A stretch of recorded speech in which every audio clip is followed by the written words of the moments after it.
If you've painted with watercolors before, you probably already have everything you need to get started minus the gouache paint. If you're starting from scratch, don't worry, we'll go over everything you need. There are many things you can save money on, but I don't recommend doing so with the paint. It's better to only start with a couple of colors of high quality gouache paint, and then you can always add more to your collection as time passes. There are a couple of reasons for this, but the most obvious ones are that cheaper paint tends to be less opaque, more streaky, less vibrant, and harder to handle and layer. Also, if you plan on working thicker with lots of layers, it tends to crack more than higher quality gouache. As you can see here, the differences are very noticeable. You can see how much more vibrant the higher quality gouache is and how streaky the lower quality gouache is. It's so much easier to apply even color with the higher quality gouache. In my opinion, gouache is already hard to master, so don't handicap yourself with cheaper paint if you can help it. But if you already have cheap paint, or that's all you can afford, go ahead and paint with it. But upgrade as soon as you can because it will make your gouache experience a million times easier. If you're on a budget and you don't mind mixing your own colors, my recommendation is to get the Holbein primary set of 5 gouache paints. It comes in normal and acrylic gouache, so you can pick whichever works for you. Other amazing brands like Winsor & Newton or M. Graham do sell primary sets, but they use colors like red, yellow, and blue, which, as you might have seen in my watercolor color mixing class, these are not the true primary colors in traditional media. To mix the broadest range of colors like pink, purple, and turquoise, we need cyan, magenta, and yellow. This is why I highly recommend this set. As you can see, I can mix any color you can imagine super easily, and it comes with a very handy chart that you can use to premix your colors every time. But Holbein is not the only great brand out there. If you can find cyan, magenta, and yellow in a different brand, you can use them as well. But if you don't care about those super bright colors, you can use red, yellow, and blue. Here is a list of reputable and high quality brands. Winsor & Newton, Schmink, Daler Rowney, M. Graham, Royal Talons, Da Vinci, and even Turner Gouache is very high quality and can be bought at a cheaper price than the other paints I mentioned if you find it on sale in the US. Most notably, Jerry's Artorama sells it for a very good price. There are also a lot more brands out there, and depending on where you live, you will have different ones available to you. If you get artist or designer grade gouache and do your own research, you should be fine. Another thing to consider when picking your paints is if you want normal gouache or acrylic gouache. The only main difference is that acrylic gouache is not rewettable, so this means once it's dry forever. But otherwise, it behaves in exactly the same way when it's wet. If you will tend to layer a lot of layers and like to paint solid colored backgrounds and then add layers on top of those, or don't like to rework your pieces and instead like to paint over them, then maybe acrylic gouache is something to consider. But if you're going to mostly do 1 or 2 layers and like to rework your pieces and get that oil painting feel, the normal gouache should be better for you. It's really just a personal preference, and we'll talk more about this in a future lesson. You'll also notice that some gouache is called artist gouache while others is called designer gouache. That's because of something called fugitive colors.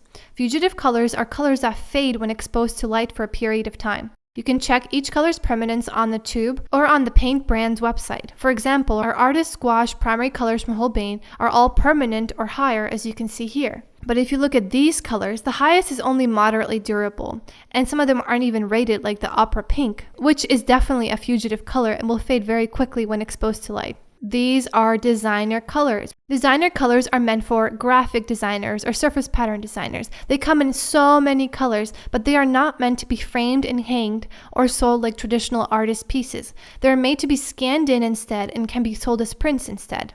The trade-off of fugitive colors is you get a lot more choices in colors.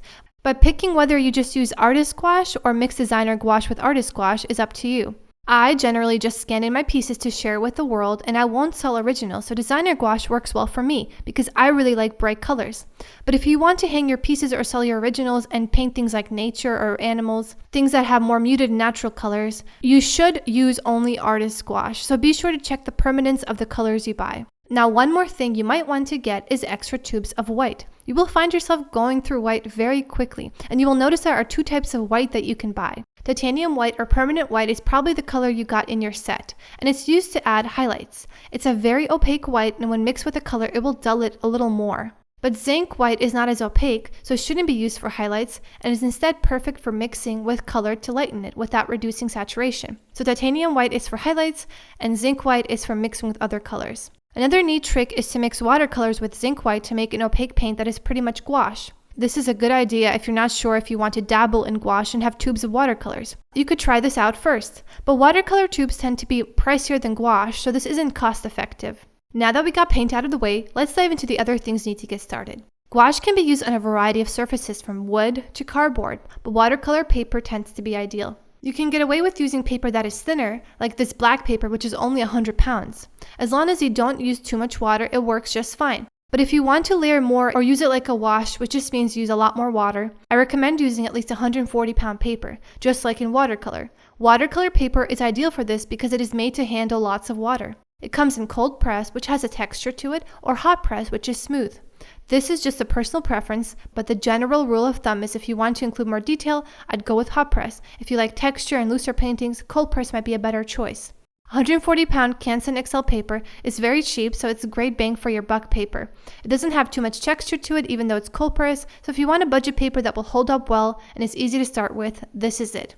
If you want to invest more money, you can get something like Arches paper, which is the highest quality but very pricey. Just try out different papers until you find your favorite one. I tend to use a couple of different kinds, but Canson XL is my favorite one because I feel less guilty if I make mistakes on it and have to throw away the page. I find that the more expensive your paper is, the more art block you have or fear, and it can stop people from getting their hands dirty. Especially if you're just starting out, I would go with the cheaper Canson XL paper. As for brushes, watercolor brushes tend to work perfectly, but I find that they hold too much water if they're made from real fur or are synthetic to mimic fur. This is just my personal preference, but I prefer synthetic brushes for gouache. And another benefit to this is they're usually cheaper, and gouache tends to ruin your brushes faster than watercolors do.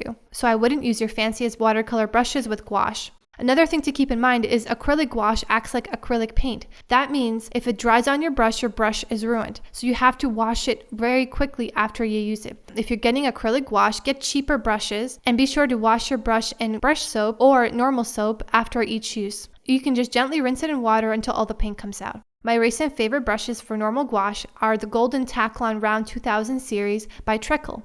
You can get away with just having one round brush, and for me that'd be a size 6, but I recommend getting one for detail, a medium one, and a large one. My preferred round brush sizes are a 0 for detail, a 6 for most things, and a 10 for larger areas. But this depends on how you like to work and is a personal preference. The most important thing about the brush you get is it can make a point when wet. If your brush can do that and it's soft, you should be good to go. You will also need a palette to mix on and squeeze your paints onto when using them.